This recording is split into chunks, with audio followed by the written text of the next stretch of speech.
Hey Shoujo fans, and welcome to episode 34 of Shoujo Sundae.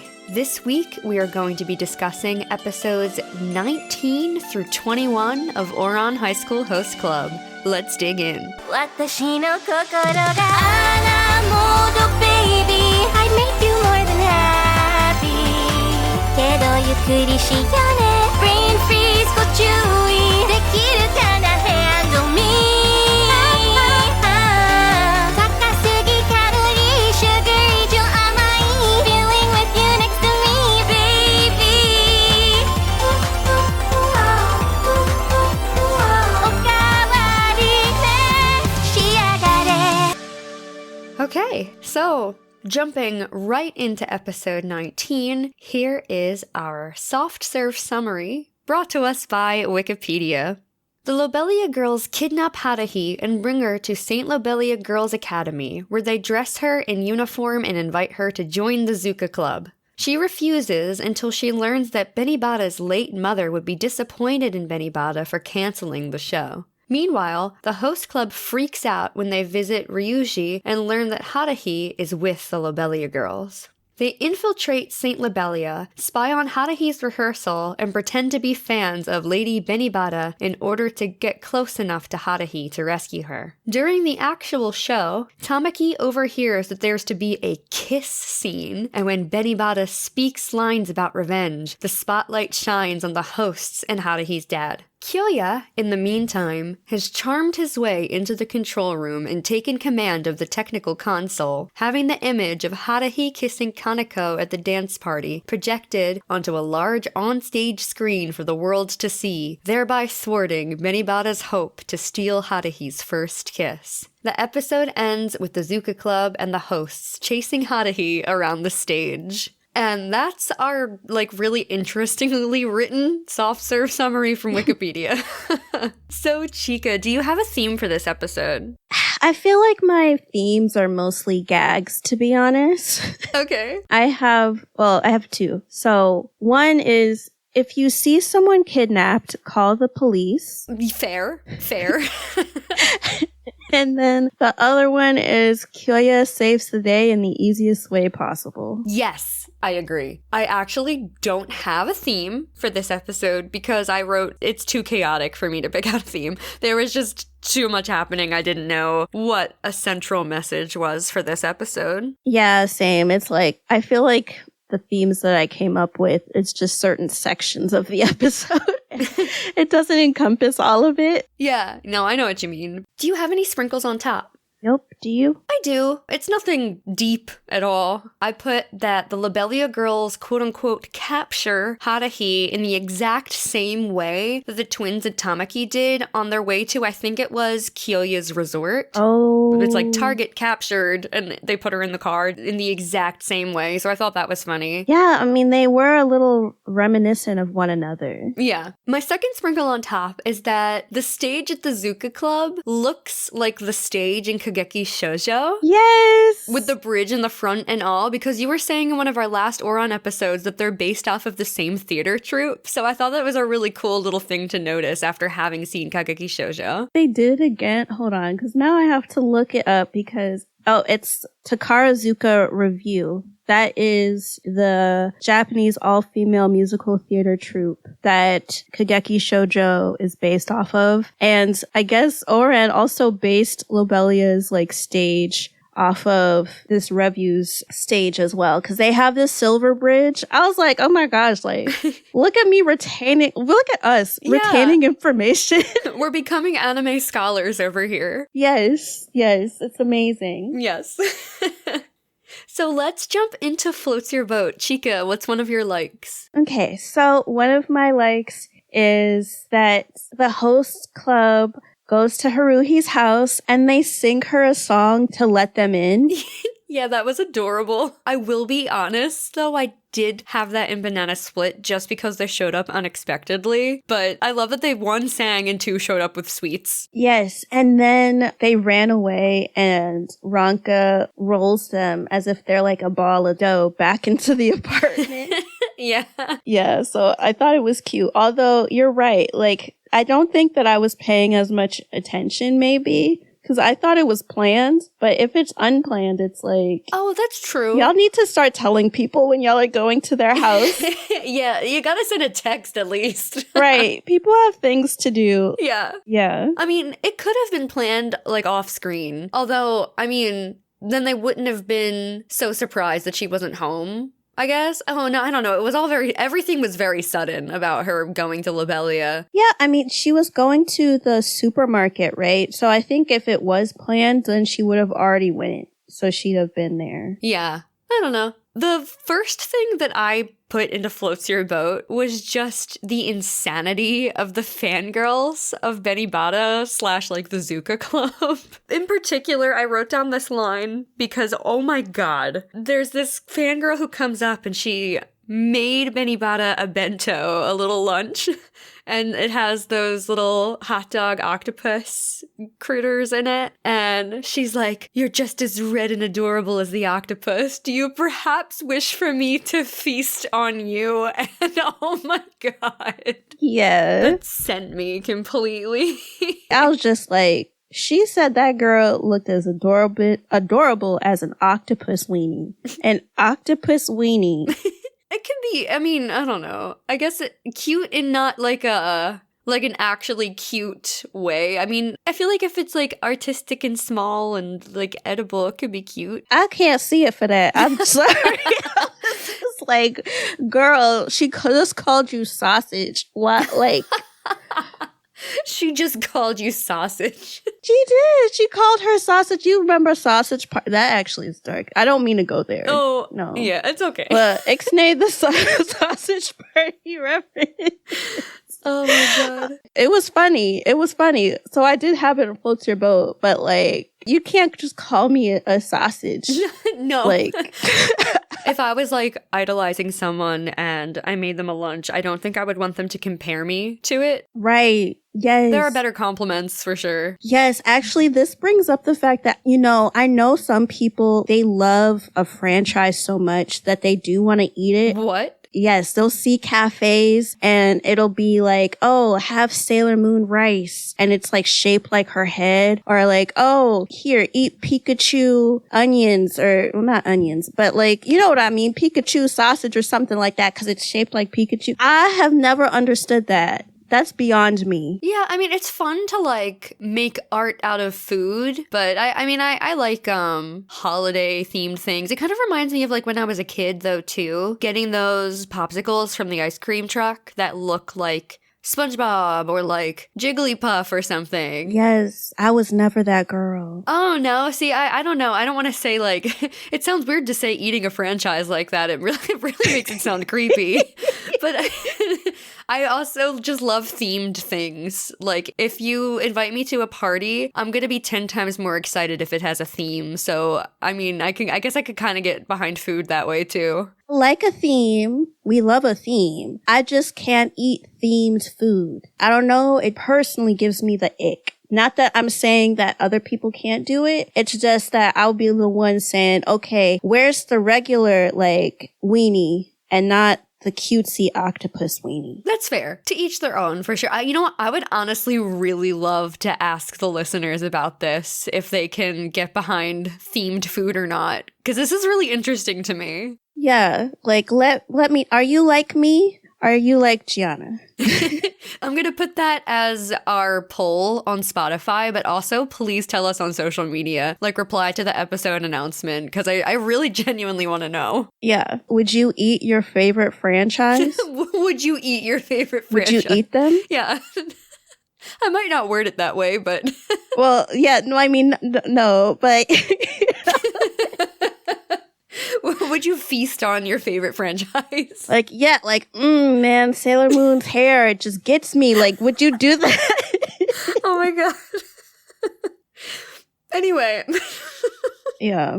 I'm gonna steer it back. There's a point, I just want to stick to like I put all the fangirling into one Floats Your Boat. So there's later in the episode where all the fangirls are doing this ridiculous chant about Benibata, and Haruhi's dad, Ranka, wants to blend in, so they join in the chant and they get the hosts to join in the chant. And it's just the level of over the top that it is.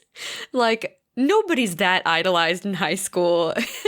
It's just to like the nth degree. It's so funny to me. Yeah, like, don't y'all have something better to do? It's school. Is anybody in like a club that's not the Zuka Club at Lobelia? Right, that's what I'm thinking, because I'm just like, are they the same level of rich? Because it seems that way. Because I feel like Haruhi talks about them being rich too. Right, I mean, I would think that the teachers would have feelings about it. Like, why aren't you in class? Yeah, I would honestly love to unpack all of the Lobelia lore, wherever it is and whatever it could be. Like, what goes on in the school? Are there more clubs than the Zuka Club? Does the whole school get off from school that day when there's a big show that everybody could attend when it's put on by the Zuka Club? I have so many questions.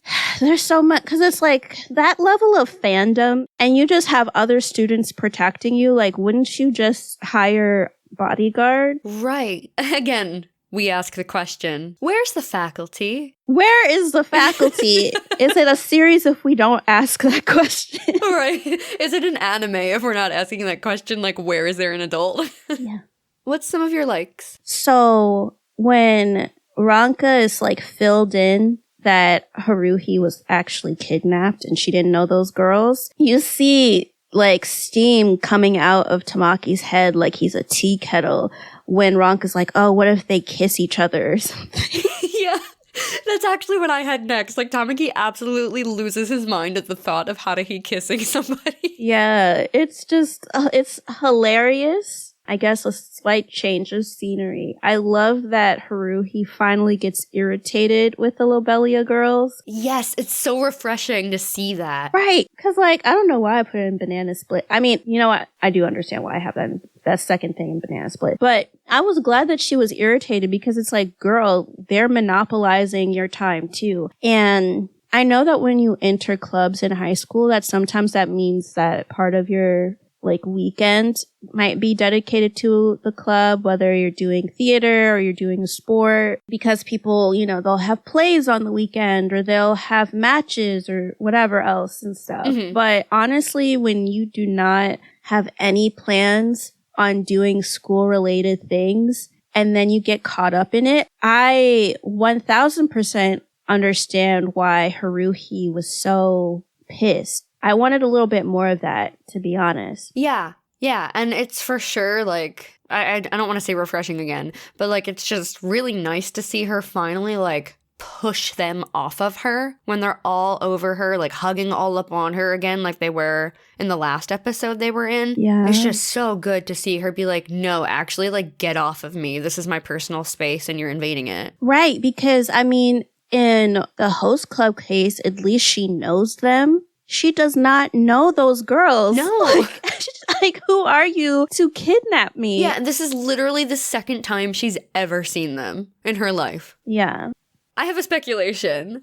Haruhi's mom was in the Zuka Club. Yeah. So I know it's not good to generalize or, like, assume things, but I'm wondering if perhaps, like, could both of her parents have been bisexual?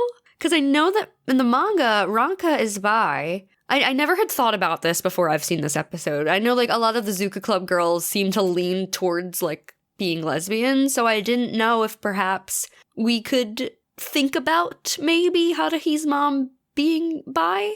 I don't know. It's just a thought. That's like the most sacred of unions. Like when two bisexual people come together. That's what I was thinking. They have their queer little family. Like, please, God, when will it be our turn? I know. I'm like, goals? Please. Yes. I mean, mine is children, but still, yes. Like, oh my God. That would be amazing. Yeah, and we have Haruhi, like, it wouldn't be so bad being fussed over by a bunch of girls, so it's like, a trio of bisexuals, perhaps. This would be amazing. Oh my gosh, like, the dad is bisexual, the mom is bisexual, the child is bisexual, like... If there was ever a gay agenda. My brain is exploding, like, with, like, confetti and happiness and, like, Cher singing in the background.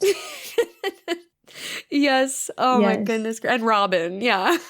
Yeah. I would love that. I love thinking that. That's going to be my headcanon. Oh my god. Like, wow. Inherit my queerness. Right? What a concept. And then it's just like family pride outings. Come on. Oh, I love it. I love it so much. I love it. Yeah, the more I think about it, the Yeah. better it gets.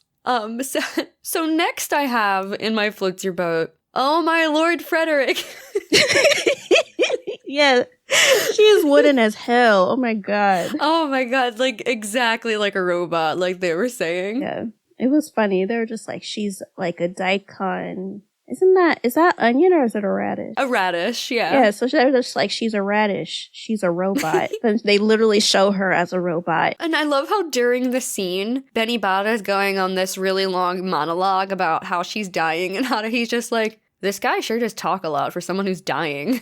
I wonder how long he can hold out. Do you think there'd be some time to find him a doctor or something? Right. It's so funny. Yeah. Oh my god. So, like, melodramatic. It's, like, I feel like this is one of, like, the funniest bits, too. Like, I can get, like, easily annoyed by the Lobelia girls, but this is all so, so funny to me. The fact that Haruhi can't even attempt to act. And especially when she starts lip syncing, but we don't know that she's lip syncing, and it kind of sounds like it could possibly be her for a second. It's like, whoa, wait, what? And then the cord gets pulled, and it's like, oh, of course, that wasn't actually her. Right, because it's just like, if the dad says she has no musical ability, honestly, I think that the background music with no musicians should have been the cue-in that she was lip syncing. Right. Yeah. But it was cute while it lasted, but I just thought, oh, okay, like her saying, Prince Frederick, I thought that was it. But then her having to learn an entire song, like, okay. Yeah, that would definitely be a lot to ask somebody in a few hours to be like, be part of our performance, also learn this song. I would, like, Haruhi's great and all, like, you know, she's very kind. She gives people her time when they don't deserve it. But, like, I'd walk right out of there. Right? I would, too. I mean, I'd do a little more than that, but yeah. Yeah. Do you have any more floats your boat? Oh, I have 2 left. Okay, I have a handful left, actually. I was surprised to see me make this many notes for this one. My last one is at the very end of the episode. So, the one that I have is the combat wing of the Benibara Stan Club. Yeah. You can't authorize fighting. Like, what? No. No, it's like so out of left field too. I was like, whoa, wait, what? Yeah, it's against the law. I was just like, oh, now you putting hands on people. Right, they'll be in the wings waiting to critique her performance. Yeah, and they even had, they had shackles, I think. Yeah, I think there were like nunchucks. Nunchucks, shackles, like some weird, like, it looked like an evil yo-yo, but like a metal one. Oh, God. It looked like it would maim people, and I'm just like, not y'all pulling her into this performance she doesn't want to be in, and then you have your people threatening her if she messes up. Right. What's going on at Lobelia? Again, so many questions. So many. Like, honestly, they've got to be doing something even worse than the host club, because what? Yeah, for sure. The next thing that I have is Tamaki going, and the only way I could describe it, like the first thing that popped into my head was Solid Snake from the Metal Gear Solid video games. He's drawn in like super comic detail, and they zoom in on his face, and his voice deepens, and he's like, this is like right after they show those maidens who will critique her performance in the wings. He's like, we're going to get her out of that place. And like, then they change the frame. They like flip it so that he's like facing the other way. He's like, and yet, even as we speak, the curtain's rising is nearly upon us. And it's so dramatic and like unnecessary. And I don't even know where it came from or why it was there, but I love it so much. It's the first time I saw it, I think I had to pause the episode because I was laughing so hard. Like, it's so funny. I just love the way that they just draw him like different, and Yeah. I love moments like that, like when they sort of experiment with how they're going to draw things, how they animate stuff. And so by the time we're watching it, it's just like I'm holding my sides from laughing. Yeah. Like, they find a new way to exaggerate the character that will give us an even bigger reaction than we had before to them, and I love it. So I also couldn't go without mentioning that Kyoya handles this situation in his own, like, very savvy way. Like, he's actually thinking logically, how can I get Haruhi out of this? You know, for Tamaki's sake or Ranka's sake or whoever, and save the day and also make myself look good doing it. And he achieves that. And this is reminding me, because there were a lot of instances leading up to this where I was like, Kyoya is such a problematic fave. Kyoya is such a problematic fave. And I feel like in this episode and Kyoya's Day Out as well, even though he was kind of iffy in that one, we're like seeing the better side of Kyoya a little bit. Yeah, because like I think Tamaki can get so caught up into his own mental theater and then brings the other club members into it. But then Kyoya, on the other hand, is just very strategic and logical. And it's just like, okay, I can just use my name to get in without having to pull all of these extra antics, and I'll get what I want by doing so. Yeah. Even though he's problematic, he can be really handy at times. Yes, for sure, for sure. I just have 3 more. They're all pretty quick, actually. So Benny knows that the host club is there, and she gives Tamaki the most dramatic look before she goes to kiss Haruhi. And then, of course, like, the spotlight shows on the host, and then the whole show just falls apart into this melodramatic chaos. And I just really love the way it unfurls. I also like in that moment that, like, Haruhi's just like, have you lost your mind? Yeah. Or like, you're crazy or something. She says something along those lines when, oh my gosh, what's her name? Benibara? When Benibara's trying to initiate this first kiss thing. Yeah. And I'm just like, yes, Haruhi, because this is crazy. Like, fight back.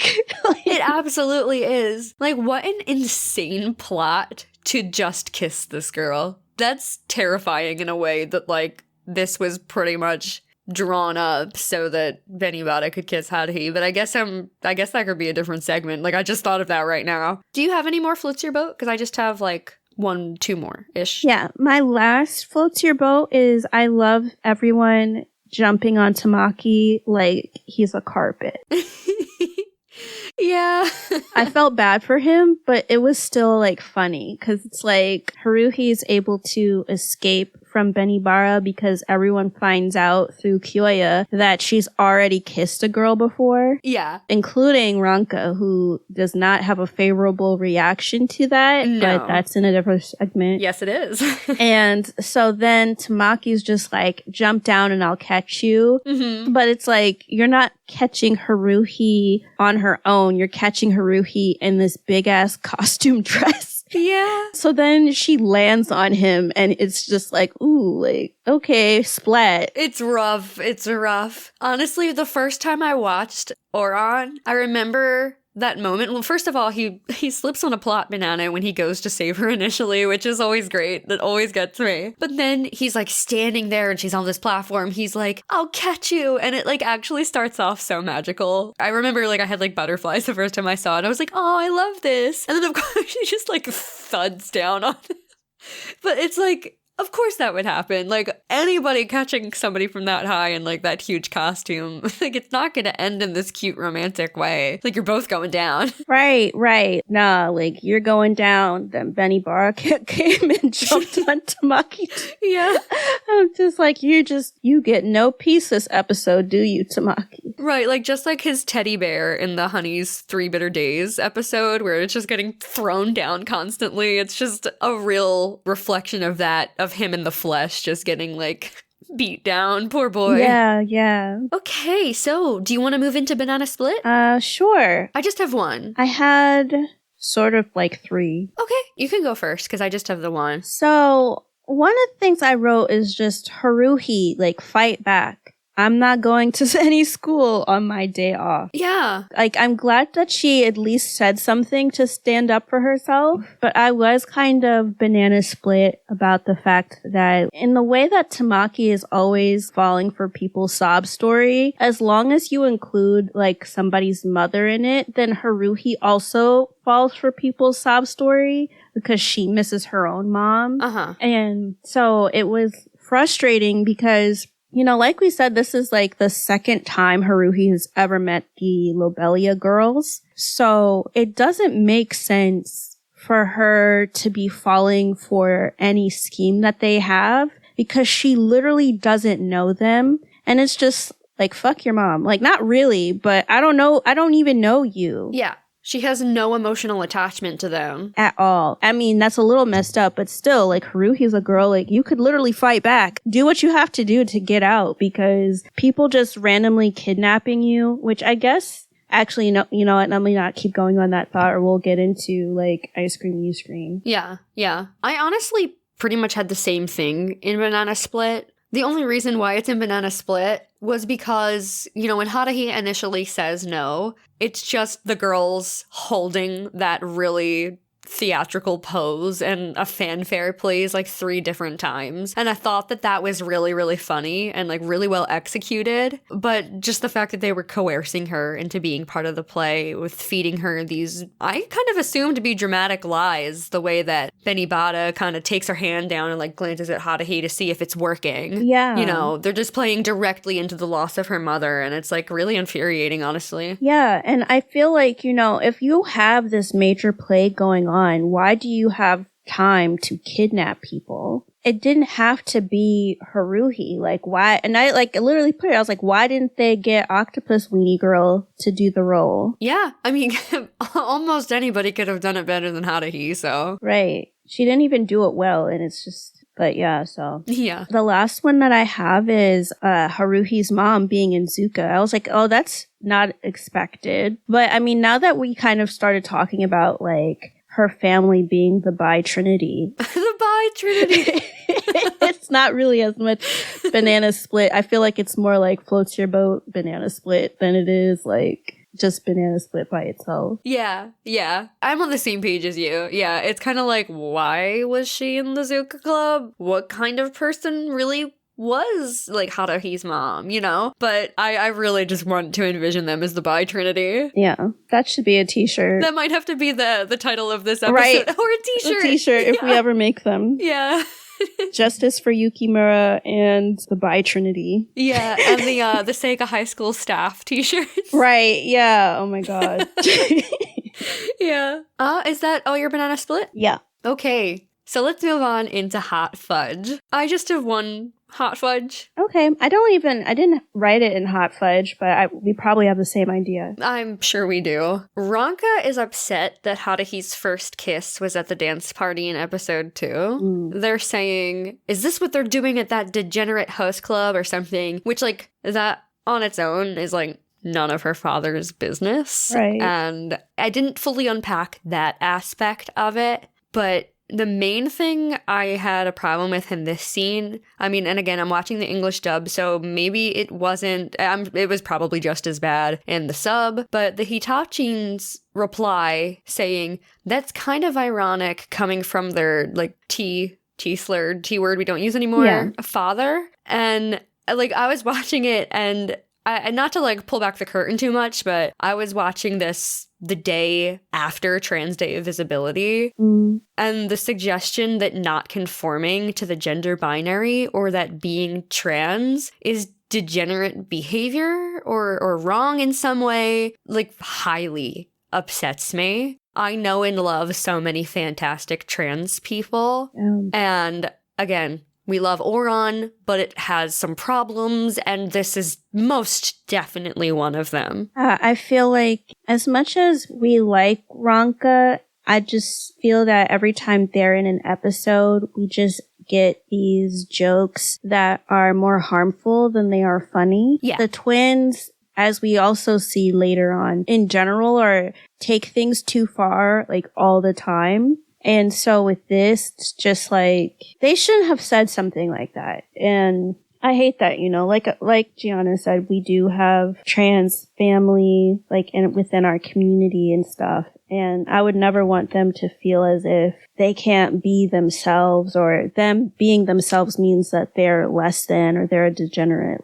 No. Right. And then I think to also go into a slightly different direction, but I guess it could also go with Hot Fudge. I just don't like the fact that Ranka was that upset that Haruhi had her first kiss, and then she decided that the host club was a degenerate host club. And it's just you're asking these questions at the wrong fucking time, because to begin with, you should have been asked these sort of questions when Kyoya was first talking to you, and then you were sending them all of your daughter's personal information without telling her. Yeah. So to then be oh, you had your first kiss, how dare you do that? Where are you coming from with that? Are you upset that Haruhi had her first kiss and didn't tell you, so you feel hurt that she didn't tell you and that's why you're upset? Or are you upset that she had her first kiss and that it was with a girl? But then that wouldn't make sense if Ranka is bi. But even still, to be upset,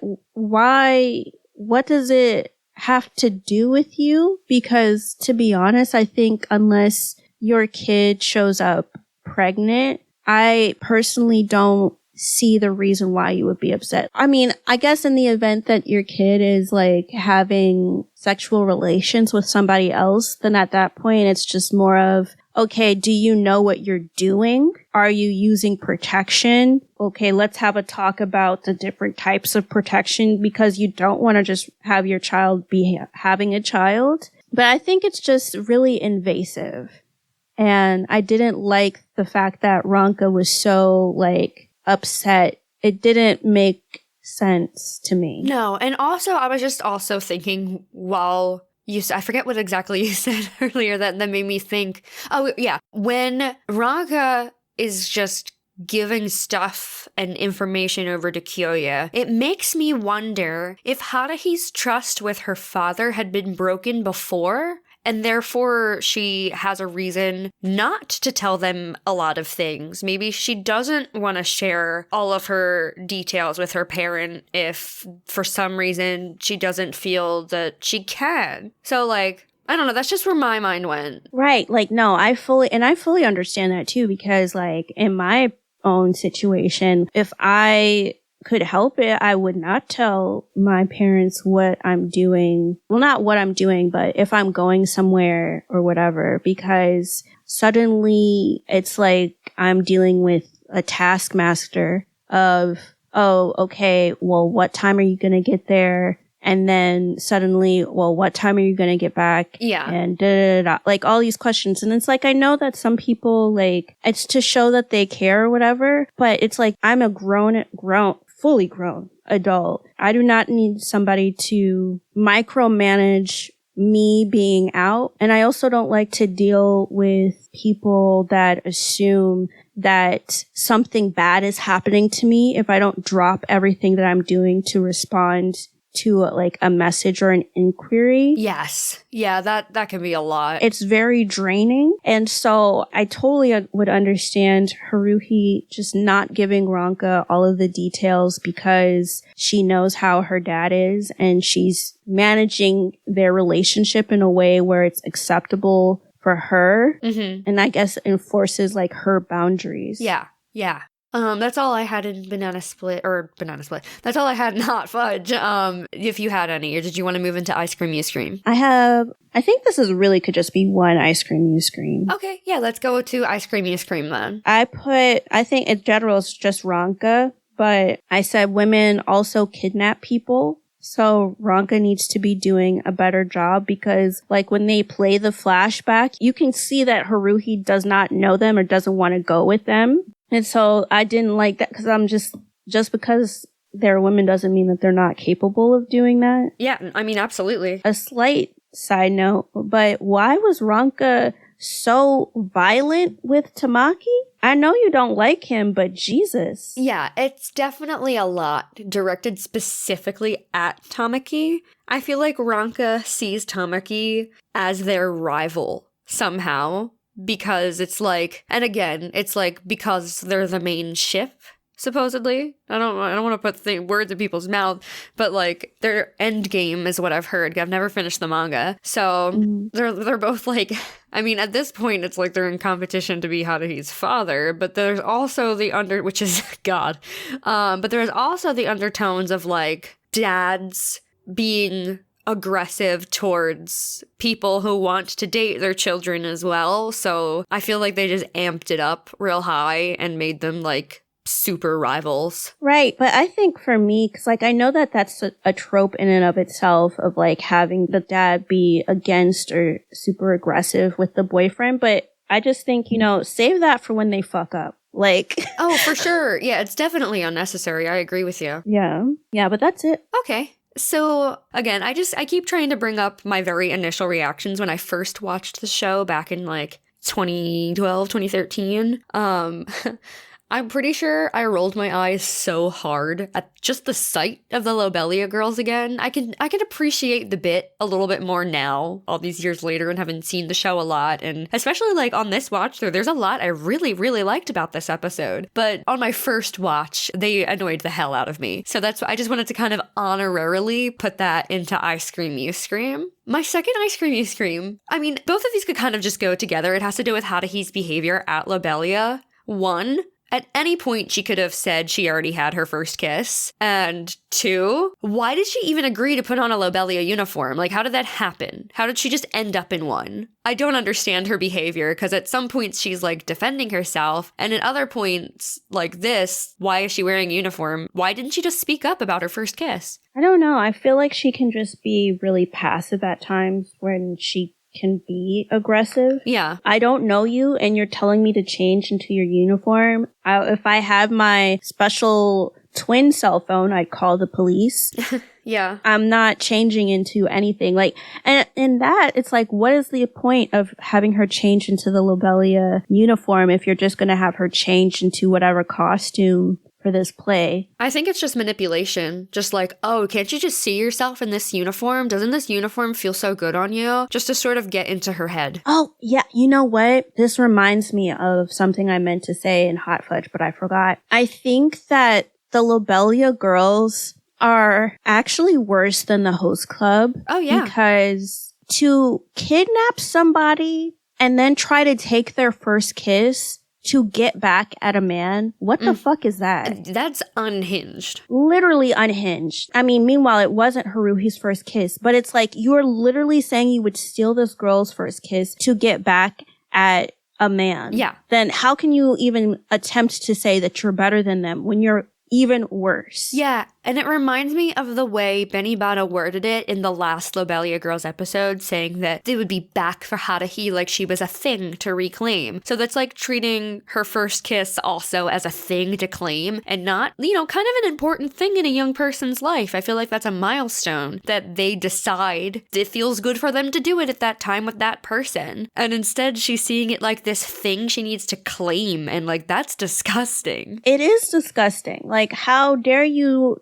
attempt to do that just to get back at people you don't like? What's going on with you that having those hordes of girls be your fan isn't enough for you, that you're trying to steal like an unwilling party to get back at somebody else? Like, nothing that they've done would really warrant that type of reaction. No. And, it's disgusting. Like, but yeah. Absolutely. Yeah. Are we ready to move on? Wow, we talked about that a lot.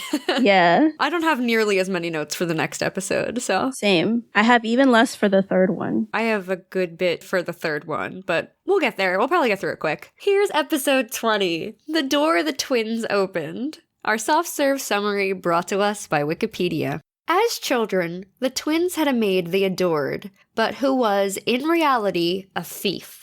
They tell her that if she can tell who is who between them, they'll give her the combination to the safe kept hidden in their piggy bank. Unable to tell them apart, the maid breaks open the piggy bank after they fall asleep and robs the family. As she descends from the upper stories of the mansion, the twins wake up and go to her, asking why she broke her promise. She says that she can't tell them apart, and perhaps no one ever will. This begins their dysfunctional view of others being untrustworthy unless they can tell the twins apart. When they meet Tamaki in middle school, he asks them to join the host club and they agree, provided Tamaki can tell who is who, giving him a month to do so. Over time, they grow bored and tell Tamaki to get lost, going back to being mean and selfish, playing tricks on girls who like them, and isolating themselves from others. Tamaki, despite being dismissed, is determined and finally figures out which twin is which. They dislike his reason of intuition,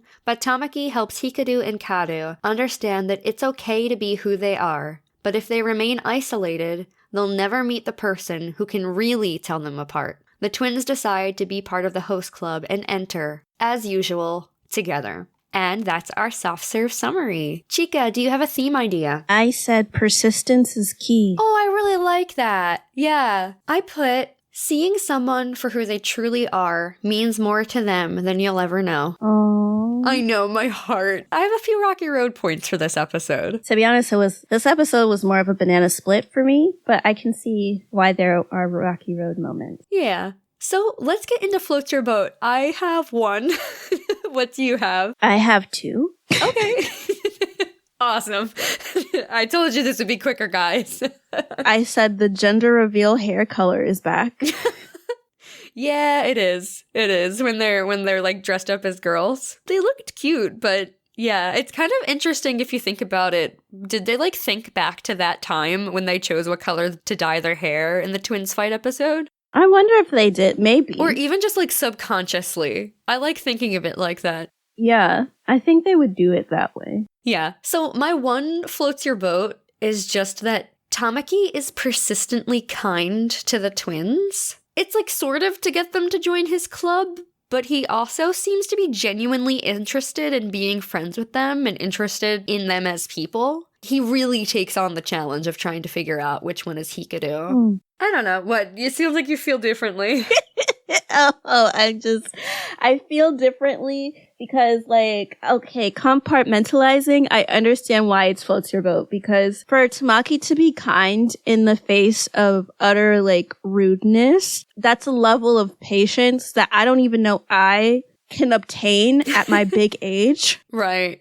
So him persisting and everything to get them to join his club, I think that that's really great about him. I actually have like two quotes of Tamaki's that I really liked that I felt like kind of hammered in my point a little bit.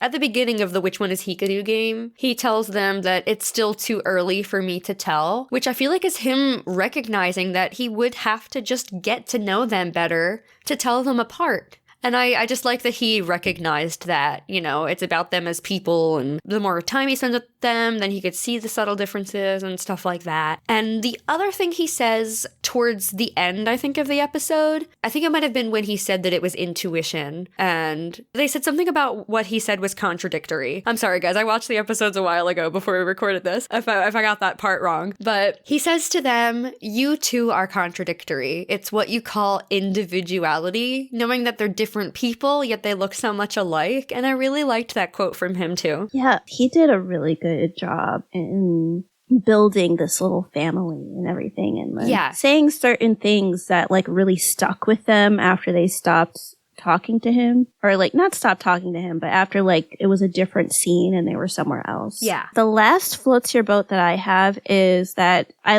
thought it was really funny that Hyoya was in proximity of middle school Haruhi at the very end of the episode, where it's like they're all supposed to be going to the music room. And so like you see Honey and Mori talking to each other about the club. And then you see that the twins are like gonna open the door or whatever at the end. But then when you clue in and you see like Haruhi and stuff, you see Haruhi and she's like has her cute hair. She still had her long hair and her little middle school uniform, and then Kyoya's coming from the side. And I'm just like, you know what? Kyoya's always in these opportune areas. Yeah, he's always in like, I guess, I don't want to say the right place at the right time. I guess it would be like the most interesting place at the most interesting time. Yeah. Yeah. Do you want to move into banana split? Sure. You can take it away, because I have two, but I kind of think one of them might be hot fudge, because I think it's a hot take. Okay. So I kind of just have one. Yeah, so please take it away. I have 3, but I think one of them might lead into hot fudge. So I'll do that one last. So I had, why did they dress the boys as girls for a party? That's what I have too. Yeah, what? What the fuck?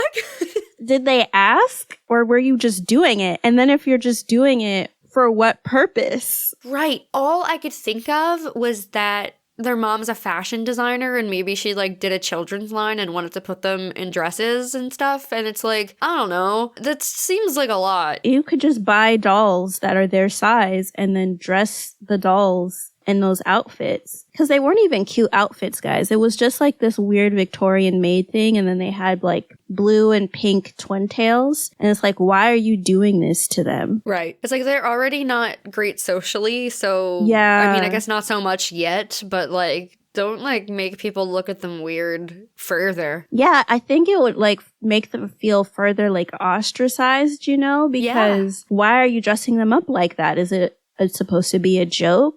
Yeah, so I didn't get that. And then I also didn't understand why they liked that maid. What is so special about her? I don't know. They didn't really show any redeeming things about her. Like, did she play with them sometimes? I feel like it would have been even harder hitting if we got to see the quote-unquote good side of this maid. Right, because it's like all they said was that, oh, she was different from everyone else because everyone else was trying to suck up to them. And she was different because she was trying to steal from them. I don't know why they didn't just logically connect like, oh, well, since she's trying to steal from us, you know, she's not different in a good way. It's a bad way. Yeah, like, I'm surprised I didn't think like, oh, she wants the combination to this safe. Why don't we tell our parents? Right, or press the button thing. Yeah, just kind of bizarre writing on this a little bit. You said you had one too. I think you had one and then the other was like hot fudge. Yeah, the one that I had was why are the twins dressed as girls at their family event? Oh, okay. I think I'm gonna say the other one in hot fudge, just because I think it's a hot take. It's like kind of banana split, but also like hot fudge. Right. I think we probably have the same idea. Okay. Okay. I almost wonder if we should do hot fudge before Rocky Road, because I feel like we're kind of on that train. Do you want to do that? Or is that like too derailed? Yeah, let's do that. Okay. Yeah. I'll say mine then. So the girls that have crushes on Hikaru or Karu, but they can't tell them apart, and they're just like, yeah, I'll date you instead. I mean, like, while I don't agree with them tricking these girls, I don't blame them. My God. Like, what? I'm fine with you? That's, oh my God, that's heart-shattering. Yeah, that's disgusting. I was just like, oh, okay, you're saying that they're mean, but girl, you just literally called yourself a family pass-around. God. Yeah. That's what they did, Giana. Family pass around. She's offended that girls were trying to be family pass arounds. Like, oh, well, I like Hikaru or whatever, which I always wonder, why is it Hikaru and not Kaoru? I gotta say, if I were at Ouran, I would probably have a crush on Karu. Right, me too. Like, it doesn't really make, like, Hikaru is mean. Like, I mean... Yeah, no, I agree. Hot take. Definitely hot fudge, guys. Yeah, I thought that they deserved it. So, like, them crying and all of that, I didn't feel anything for them. Because it's just like, if you liked one of the twins, then you should have just said, no, I just want to be with this one twin. Yeah. And maybe they would have had an entirely different reaction to it. Yeah. But I think the girls just being like, I'll go with you then, it just kind of fulfilled their self-prophecy of like, no one's ever going to be able to tell us apart. Like, it doesn't matter to them. Just like that thieving maid said. Yeah. Yeah. Yeah, like it happens with multiple girls, which is just so sad. I can't imagine how that would feel. I think it would just break them up, or like, not break them up, but I think it would make them really upset on the inside. Yeah, for sure. That's like their identity doesn't matter. I just have one other hot fudge. I don't know what you have. I have one other hot fudge. I bet it's going to be the same thing. You go ahead. Tamaki's mom. Okay, no, actually, but please go off.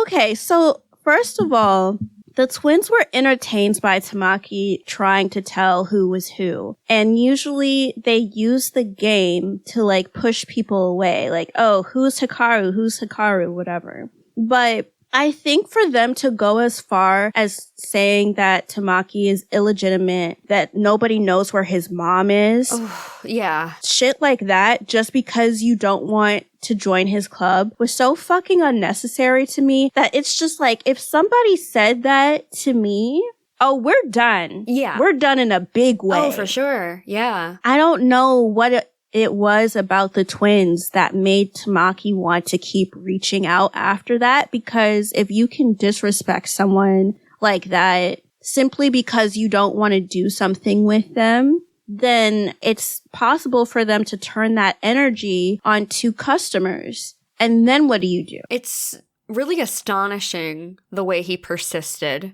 and just continued to be kind to them no matter what. I mean, kudos to them, because it's like, it's obvious that they were hurting. I just don't think that they needed to go that far. Yeah, I agree. I wonder when Kaoru snapped out of it, because I feel like Hikaru still does go that far. Yeah. And Kaoru doesn't. Like from that episode when we meet Haruhi's like childhood friend.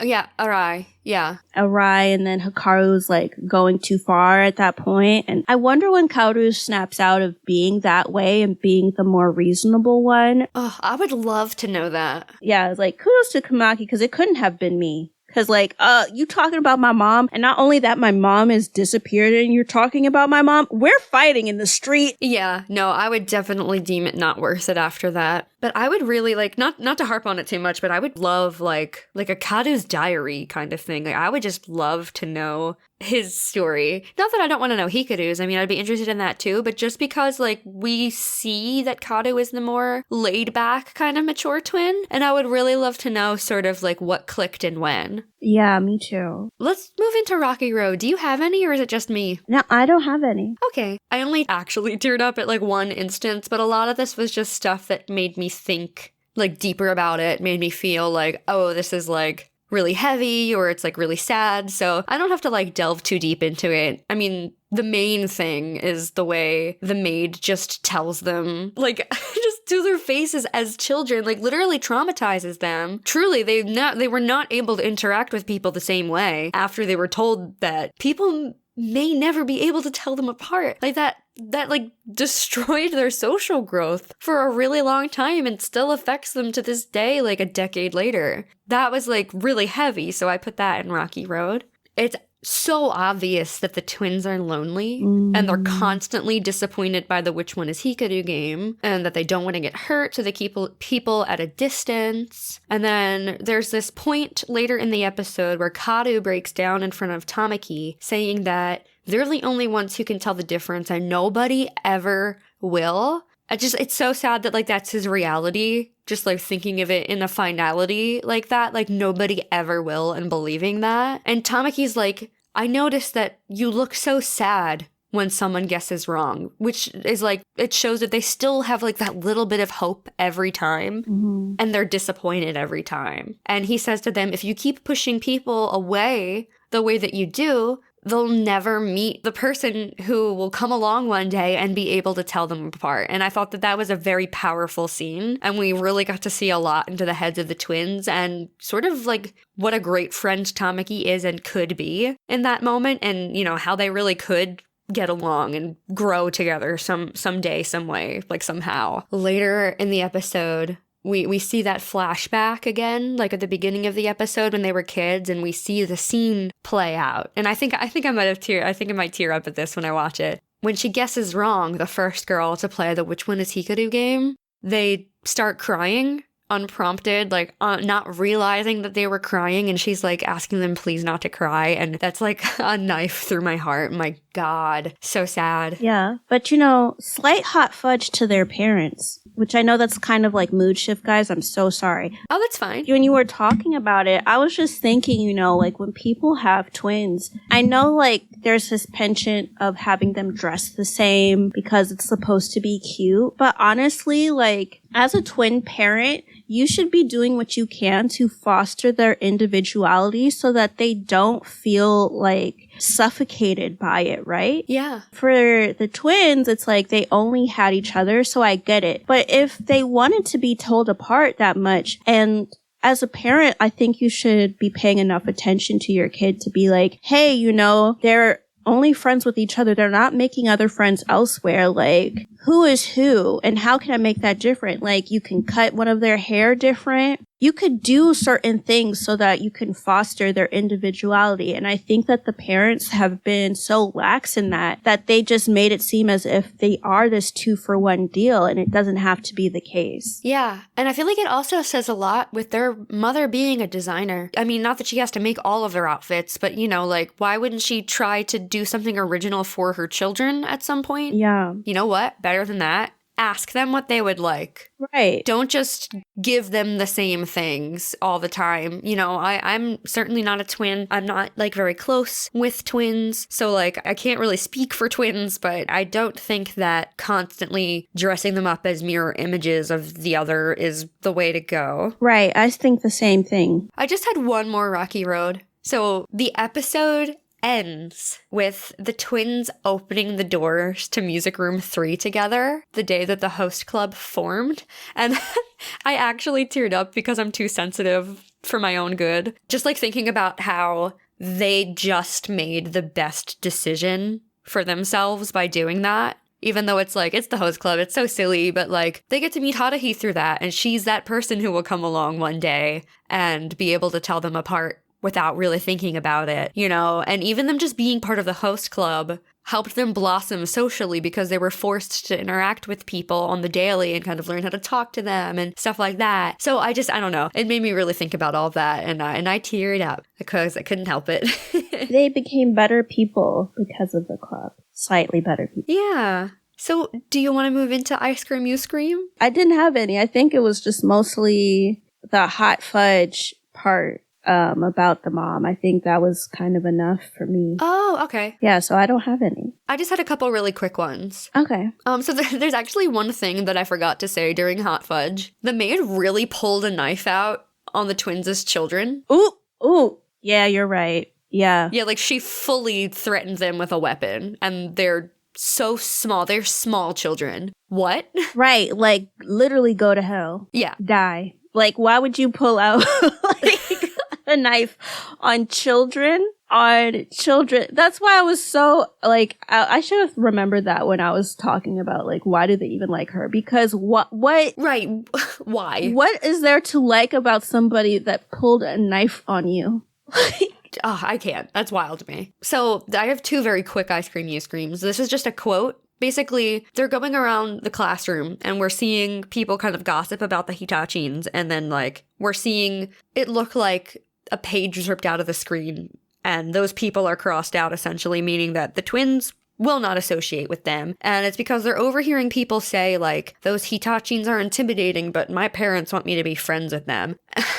And that's, like, so terrible. So not only are they dealing with people not being able to tell them apart, girls saying pretty much, oh, I don't really care about your personality, so, like, I'll take whichever one of you. And then they're hearing that people who do talk to them probably only want to talk to them for their parents' business benefit. And that just made me mad. So I put it in Ice Cream You Scream. Yeah, I could understand why. I would definitely be upset by that too. Because if you're just trying to get close to me, I think it just all goes back into justifying their bad behavior towards other people and then cutting themselves off from their classmates and people around them. Is because if you're just trying to get close to them because of who their parents are and not who they are personally, like, why would they even put in effort to be nicer? Yeah, exactly. It again just renders their identity unimportant and unnecessary. I don't know. It made me very mad. So I put it in Ice Cream You Scream. And my last Ice Cream You Scream is that Tamaki takes it upon himself to add the twins to the guest list for a film festival. And they're, like, not even friends at all. They're like, hey, that's our decision. And Tamaki's like, no, you guys are going to attend this. It kind of reminds me of the way that the host club treats Haruhi. So it's interesting to see it happen to someone else. But Yeah, that made me really mad. I'm like, oh my god, no, never sign me up for a social thing that I don't want to go to. Right. It's like, don't ever do that. But also, like, they already said no. So them saying no and then some random senpai saying that they're going to do it, if they don't show up, like, that's on you. You should have taken their no when they first said it. Yeah. Like, the first time. Absolutely, yeah. Yeah. All right, let's move on into episode 21. Until the day it becomes a pumpkin. Here is our soft serve summary by the folks over at Wikipedia. Class 1A runs the Halloween Test of Courage tournament, in which teams scare each other. Class 1A president Kazukiyo Soga, Haruhi, and the twins are Team B. Kazukiyo reveals that he has nyctophobia, a fear of the dark, a fact that he wants to keep secret. The twins overhear this, but stop teasing him once he also reveals his pure-hearted crush on Momoka Kurakano, Class 1A's vice president. Nekazawa and the rest of the host club join forces to scare Team B using Tamaki dressed as the Clock Tower Witch to terrify them. Haruhi and Hikaru trip a net that traps them above ground, while Kado and Soga are shoved and locked in an empty room by Kuretake and Karumatsu. There, Kado muses to Soga about the carriage being turned back to a pumpkin, which, to Kado, means that Tamaki's idolization of the host club as family will one day end, as will his own quote-unquote special relationship to Hikaru. Haruhi and Hikaru break free, courtesy of a hidden sewing kit in Haruhi's pocket, and they all reunite with Class 1A. Nekazawa frightens everybody by casting a shadow of Belzebub on the domed skylight, thus earning Class 1A the title of the Captains of All Cowards. And that is our soft serve summary. Chika, what's your theme? I said, if you don't want to do something, then don't do it.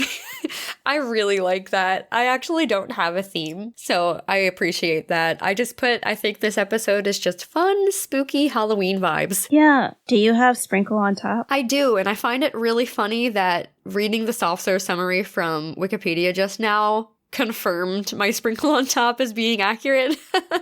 I have that the pumpkin signifies how the host club, being Tamaki's family, is wholly from his imagination and someday may all disappear. But I didn't realize it was also about his special relationship with Hikaru, and that definitely makes sense. Oh, I was thinking more about, like, the Cinderella carriage. Well, yeah, I think that's what it's like being compared to. Yeah. Because it'll just turn back into a pumpkin at midnight, so it's like one day. It's gonna all be over. Yeah. Hikaru and Kado won't only have each other, like there will be other special people in their life, so the intensity of their bond won't be the same, thus, therefore, it'll be a different relationship, but it'll still be with each other. And one day, Honey and Mori are gonna graduate that year, their third year, so Tamaki's family isn't always gonna be at Ouran, and they're gonna have to face that someday. So very deep sprinkles on top for this one. Yes, very deep. Do you want to get into Floats Your Boat? Yeah. All right, what do you got? I just said this is just a Halloween-themed school festival. Yes, quite, and I love it. Yeah, which, I guess it's fun because, they do that in the fall, right? When they're trying to get new people to come to the school or whatever. Or is that in the spring? They have a school festival and it's like, our school's the best. Look at all of these little, like, kiosk places. I think it's in the spring. Oh, yeah, okay, yeah. But they did so I was like, oh, that's nice. That's a little different. And that it was, like, Halloween themed. And then Renge's Halloween poem. Oh my god. Yeah, that's actually my first Floats Your Boat. I honestly think that the way Renge describes Halloween is perhaps my favorite description of, like, autumn or Halloween ever. She's like, Halloween, the day that sounds the death knell of summer and ushers in the icy breath of winter. That speaks to my soul. Like, I love that. And I love Halloween. I'm an October baby, so Halloween in the fall has always been my favorite season. I just feel, like, powered up during that month. Yeah, I look forward to watching Hocus Pocus and, like, drinking, like, hot chocolate, although you can just really drink that year-round, And I do. Right, and, like, I used to go to the richer, like, suburbs so I could get, like, expensive candy. I don't trick-or-treat now, but yeah. Yeah, no, there's nothing like that day after Halloween candy. Yeah. And like you're just going in and just like finding the goods and all of that. I have a lot of floats your boat for this episode, so I'm going to try not to take too long. I think that the vice president is so precious and pure. I think we can add him to the list of cinnamon rolls that have appeared on Shoujo Sundae. Oh, he's the class president? Wait, vice president? I thought he was just the class. I don't know what his title was. Like the class rep or something? Yeah. Gosh. So sorry, guys. Yeah. I think I got confused making my notes for some reason. No, it's okay. But what was his name? Soga? Yeah, I thought he was so cute. Like, especially when he like died. So he didn't really die, okay? But like his temperature, every time they were like pushing for like Renge's Halloween theme, and he was just like, does anyone have any objections? Like his temperature kept going down until it was the negative. And I was just like, if you were that cold, you would be dead. Yeah. I just especially love him trying to like subtly hint to Haruhi that he wants somebody to object, but he just doesn't have like telepathic powers like that. She's just like not registering it at all, that he's silently begging her to save him with her eyes. It's just going straight through her. Yeah, that was hilarious. We also see some amazing vampire cosplay at the host club. Yes. They're all so cute. It was cute. Mori was cute. I mean, everybody was. But Mori was cute. Yeah, of course. I was just like Honey was just like adorable. You wanted to like pat him on the head. I'm like, yo, he is so cute. Look at him, vampire. Right. And then, oh my gosh, the host club girl, like evaded temptation. Because Tamaki was just like, oh, like, you know, I could suck your blood. And she was just like, I don't think we need to do that or whatever. But she was all like blushing and stuff. And her friend was blushing. And I'm just like, oh my gosh, I'm glad that y'all are so pure. Right. Even though you're paying for these services. But okay. Yeah, just like improv is usually yes and, but like, well, you know, you're paying for it. We'll see wherever you take it. Right. I mean, I personally love the return of Nekizawa, bringing the extra spooky vibes to the test of courage. Also, especially that he just emerges from a coffin, because why not? Right, and it's like, you know, of course he would come out because this is his season. Yes, yeah, like he's living for the fall. He's living for Halloween and the days getting shorter. Something that I noted was that when it turned from like day to night, that the moon had a pumpkin face. I didn't notice that. Oh, I'm going to look for that the next time I watch. That's so cool. I really like that. Yeah. But I think that could be added to sprinkles on top. Like, that's super cool. It was really cute. I was just like, oh, okay. I mean, we get it. It's Halloween, but okay. Like, Yeah. So there's this moment where Soga is listing out all of these hilarious phobias that he has. But I can't talk tonight. I don't know what's happening. Phobias. But he phobias, yeah. He says in his list, one of the things he says is accidentally seeing horror movie trailers phobia, which when I was a kid, if there was an actual phobia name for this, I would have had it because I was terrified. I was such a scaredy cat when it came to stuff like that when I was a kid. So highly relatable for younger me. Right. Like, so before my mom decided she was saved again, she used to watch the Sci-Fi Channel like all of the time. And I don't know why that meant you were unsaved. But anyway, so she was watching the Sci-Fi Channel a lot. And then they were playing the Leprechaun movie. So I don't know why, but I was like peeping. Like I was watching the movie while she was watching it. And then there's the scene where the leprechaun, spoiler alert, I guess, if y'all care. There's a scene in the leprechaun where the leprechaun makes the pot of gold come out of the convenience store's like man's stomach. What? Like, oh my God. And so I had like this fear of leprechauns, like for real. I was just like, oh my God, like I don't want gold. I don't ever want it. Don't look at me. Oh my God, it's so funny what would scare us as kids. Yeah, because, I mean, it was a really ugly looking leprechaun. Like, you would be scared too. Yeah, I've never seen it. That sounds funny though. It was terrible. Like, I mean, I'm sure it's not as scary now, but young me that was like watching Sailor Moon and cutesy shit on TV all the time, it was so violent.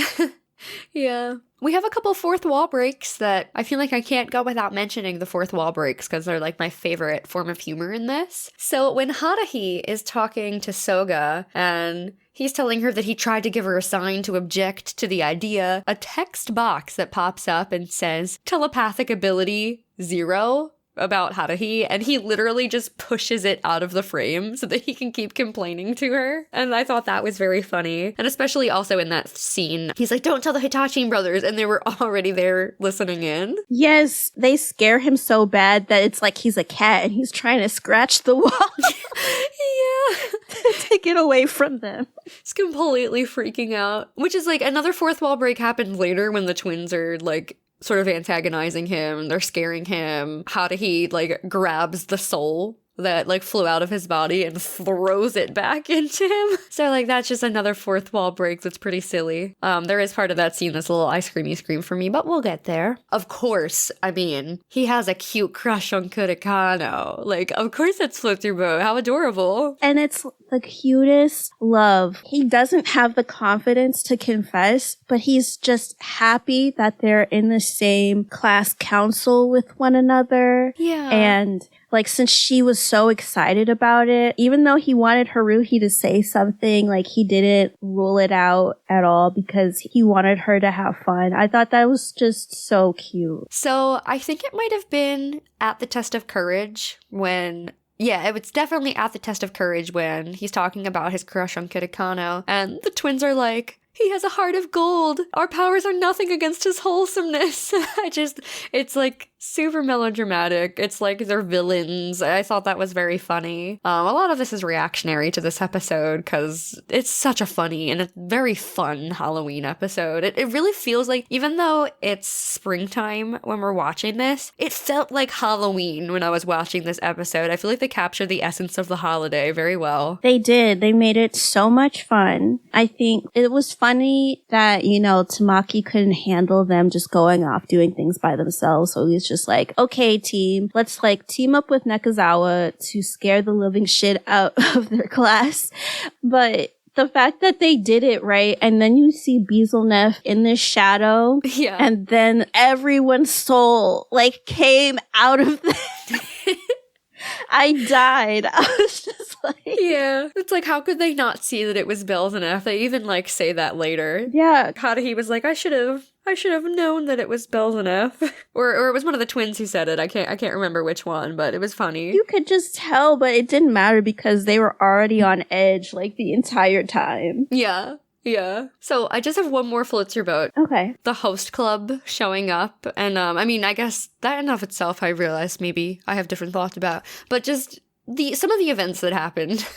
I thought it was honestly kind of cute that Hikaru and Haruhi got stuck in the trap together. It was interesting to see them paired up again. And Hikaru's concern about being separated from Karu, I thought that was really nice to see, that his mind instantly went to his brother. And also when she's cutting them out of the trap and Hikaru's just so flustered. He's like, what are you doing? It's really cute. The thing is, I know people ship them. Yeah. But I don't. I did like the moment, though. The moment is, yeah, like the moment was cute. But I also don't get it. I feel that it would require too much growing on Hikaru's part to make it possible. For sure. But it's kind of interesting because, you know, the way Kaoru is talking about it, it's as if he's waiting for Hikaru to realize his feelings. Yeah. Like, he left Haruhi in the dust just to go find Kaoru. So, I mean, it's not happening anytime soon. Oh, definitely not. Definitely not. My last part of that is just like, all I have written is like, Mori is Frankenstein. Like, that's adorable. Yeah. And also, possibly my favorite is Honey with a jack-o'-lantern on his head going like, I'm the Wolfman! And then, like, text pops up in the box and it just says, wrong. Right. Yeah, that was like, so funny. The first time I saw that, I absolutely lost it. But that is all of my Floats Your Boat for this episode. Do you have any more? Nope. Okay. Do you want to move into Banana Split? Honestly, I feel like I was just going through the episode motions. So I like have ice cream, you scream, barely. And like, that's it. Yeah, all I have is one Banana Split and 2 ice cream, you scream. So not a whole lot left. So my Banana Split is that we have the theater of Tamaki's mind returning. Although there's a plot hole that I noticed. He knows Haruhi isn't afraid of ghosts, But his worst case scenario is her leaping into the twins' arms to ease her terror of like ghosts and stuff popping out at her at the test of courage. So that was just interesting after the beach episode. I hadn't thought about, yeah. Yeah. I didn't think about it till this rewatch either. It's really interesting what making notes for the show will do. Right? Like, you find the little tidbits like, oh, okay. Yeah. This is scholarly. Yeah, I'll never forget my first Sprinkle on Top for Blue Spring Ride. I felt like I had like 3 college degrees. Yeah, like, y'all couldn't tell us anything. Especially, like when we were talking about Whisper of the Heart. I don't remember, but I know I had a good point. Oh, yeah. Yeah, like, yeah. Go listen to our Whisper of the Heart episode after this, guys, if you've seen it. Yes, go and do that. Even if you haven't seen it, if you are like a rare podcast listener like me, that will listen to things even if you haven't seen them. Ooh, you're better than me. That's what we're here for. Okay, we give you the soft serve summary, so you already know what's finna happen. Right. So, like, we tell you what happens, and then we tell you our thoughts. So, low-key, like, spread this to our people. Other people that they don't need to see the material before they listen. Yeah. Let's move into Ice Cream You Scream. What do you have? Renge barging into someone else's class to tell them what to do for Halloween. Oh, right. That wasn't her class? No. Oh. I don't think so. Yeah, it wasn't. It wasn't because the class rep guy was just like, you aren't part of this. Oh. I'm pretty sure he said something like that in the very beginning of when she started talking and all this stuff. Oh, I actually don't remember because I think I was just so caught up by her Halloween speech. Because he was looking at her crazy like, why are you doing this? And then everybody was caught up in it and he was alone. Like, yeah. Yeah. But I just think somebody just barging into their class and then waxing poetic about stuff and then telling them what to do. It's like, who are you to tell us what to do? Yeah. I think if the twins hadn't gotten caught up in it, like, they would have shut her down, but it's kind of too late. Once the twins got into it, then all of a sudden everybody else was into it. Right. The 2 host club boys. Yeah. My first Ice Cream You Scream isn't like really that deep. Mm-hmm. It's just about the twins tormenting Soga, telling him scary stories during the test of courage to rile him up. As a kid, I was someone who's scared like super easily. So I didn't think that this was very right of them to just sort of make it an even scarier situation for him. I don't know why when you hear somebody's weakness that they just feel the need to immediately act on it. Like, chill out. Yeah, like take a breather. Yeah, but in line with that, I also put that, if you're so scared, why did you come? I mean, that girl that he likes, like, there are enough council people that he didn't have to attend if he was that scared, Yeah, but I think he just wanted to do something nice for Kurakano. Yeah. So it's like I see where he's coming from, but yeah, I mean, he really put himself through it. Yeah. So I just have one more Ice Cream You Scream. Do you have any more? I have one too. Having a sewing kit makes you practical, not feminine. Yes! Oh, finger snaps over here. Absolutely. My goodness. Yeah. I mean, I know that their mom is a designer, but there are also male designers. Yeah, brilliant male designers. Yeah, so it's like, I think they should know better than to just act as if designing is just a woman's job when there's so much more to it, Mm-hmm. Yeah. And I mean, having a sewing kit is like great, because if you like bust your pants, you can go and fix them. Yeah. That's all I have. Okay. My last Ice Cream You Scream is when Haruhi finds a book about how to deal with anxiety, and she lists the 3 cardinal rules. The first rule is pretend that everything is okay. The second rule is to whistle a cheerful little tune. And the third rule is to repeat to yourself that everything is okay. And I know it's gotta be a joke for sure, right? But I think that this is sort of talking down to people with anxiety, kind of like a silly 1, 2, 3 on how to fix it, when anxiety is a lot more than that, and it takes a lot of work with like inner work with yourself and with a therapist to learn how to manage. And it definitely sounds like Soga needs perhaps to talk to a therapist about his anxiety. Yeah, I something just really ticked me off the wrong way about this,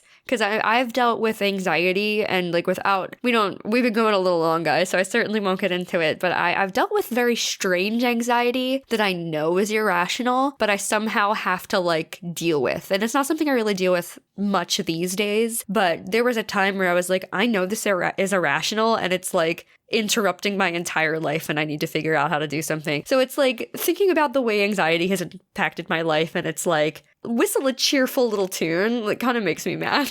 So that's why it's I Scream You Scream. I guess to give another perspective on that, and I just thought about this while you were like talking about your notes on it, it reminds me of this musical/movie called The King and I, where like there's governess, she goes to Siam. I know that's the play, guys, or whatever, the story. She goes to Siam to like teach the king's kids English and whatever else. And like the very first song in the film, I'm thinking of like the Turner Classic Movie, is like she's trying to make her son not feel afraid while they're on this boat. And so the song is called I Whistle a Happy Tune. So when you started listing off, like, this is what Haruhi said to deal with anxiety, the literal song is like, whenever I feel afraid, I whistle a happy tune and nobody will suspect I'm afraid. And so I'm just like, oh, is this like a reference to... Is it interesting? This might be too deep of a cut, but I'm just like, are they just making like the King and I reference? But like, why? But... yeah, like, I fully understand where you're coming from because I also deal with anxiety as well, and anxiety and depression. And like, when I tell you nothing gets me going than talking about the fact that I have depression, and then someone's immediate response is, stop. Oh, yeah, that's ridiculous. Like, do you think I want to have depression? Like, no, I don't want to have depression. And right. It's not, well, think positively. Like, no, like if I'm thinking, oh, I want to die, it's not like, oh, I want to die gracefully. Like, no, it's not like, it's not easy. Like, you don't just flip a switch, because if I could flip a switch, I wouldn't have any of these problems. Right. At the same time, it's like, I do want to not like completely tear it to shreds, because there is a part of me that's like, you know, telling yourself that everything is okay could be seen as like an affirmation or a mantra in some way to like talk yourself out of it, or like some kind of grounding exercise. If whistling helps you take you out of your body for a second so that you can calm down, like that's fine. Like, again, I'm over analyzing a very simple joke, but like I guess it could kind of be banana split in a way too, just like thinking about it that way, where some of it can be kind of grounding. But yeah, on a first watch, I was like, this bothers me. Right. No, I totally understand. But I think that's it, unless you have anything else. Nope, that's it. We have made it through episode 34 of Shoujo Sundae. Thank you so much for listening. And it is time for our patron shout out. For our Sprinkles patrons, we have PJ, Pete, and Akemi. For our Whipped Cream patron, we have Mark M.